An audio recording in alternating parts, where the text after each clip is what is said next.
Those of you who are in your classroom, on your phones, as an example, while the lesson is happening. You know, when this year passes, when this year is over, you who have been disruptive in the class, okay? At the end of this year, you are going to be out of the classroom. So me as a teacher, it doesn't bother me because you're going to be out anyway. All we have to do is tolerate you until the end of the year and you'll be gone. A 30% pass mark was determined not because it was good for the student. A 30% pass mark was decided upon not because it is good for you. It is not good for anyone.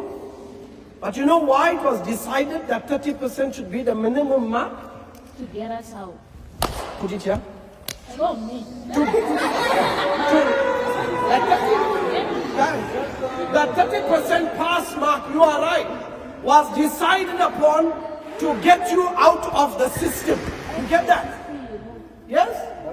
So the school actually is operating like a factory line. You have people are coming in, 1 year, 2 years, 3 years, about metric, gone out. Next batch, gone out. Next batch, gone out. So you who have a very bad mark in metric, right? Okay? You have a very bad mark in metric, but you passed. You got 30%, you met the minimum requirement. Are you the school's problem now? You are not the school's problem. Now you have to live your own life with that 30%. And with that 30%, guys,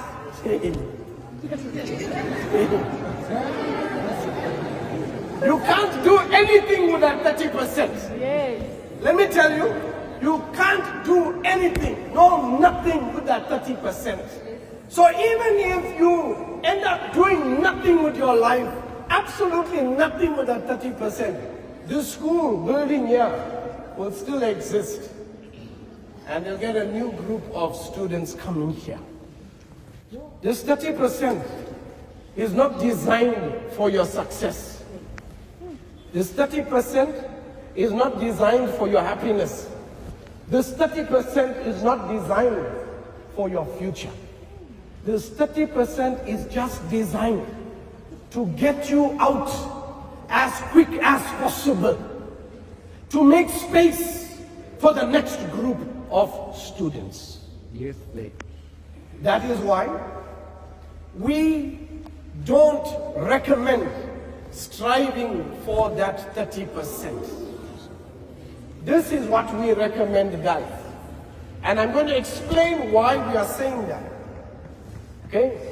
We believe that every student, and I mean this, when I say every student, I mean you, okay? I mean you. Every student should strive and aim for an A. Because aiming for an A and landing on a B is better than? It's better than aiming for a B and landing on a C, even though a C is better than a D. Now here's the thing. You know why we advocate this? Here's the interesting part.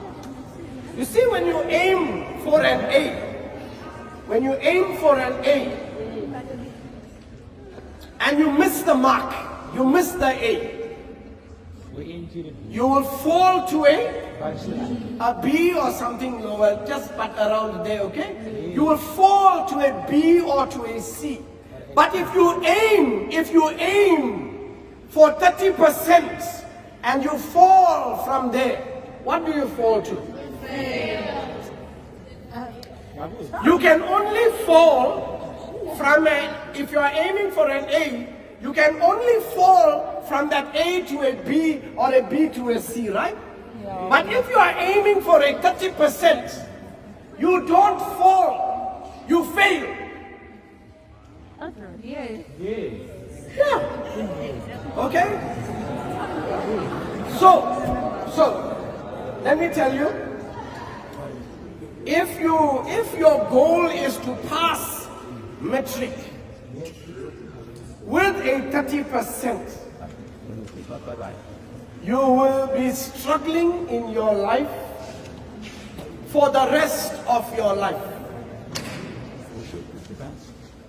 So you need to do what you need to do in order to aim for a higher grade. Okay? So here's the thing. Let me tell you. Some of you will say, oh, but you know, my parents are like this, that is why it's so hard for me to do so well.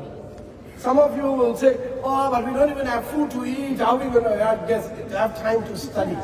Some of you will say, oh, but I'm so poor, I don't have the privileges of others. Some of you will have so many reasons why we cannot do better. But you know what? When you finish matric, nobody cares whether you have food to eat. Nobody cares whether your parents are alcoholics or addicts or bad people. Nobody cares whether you are poor. You will be suffering alone. The onus to improve the future for you is only in your hands.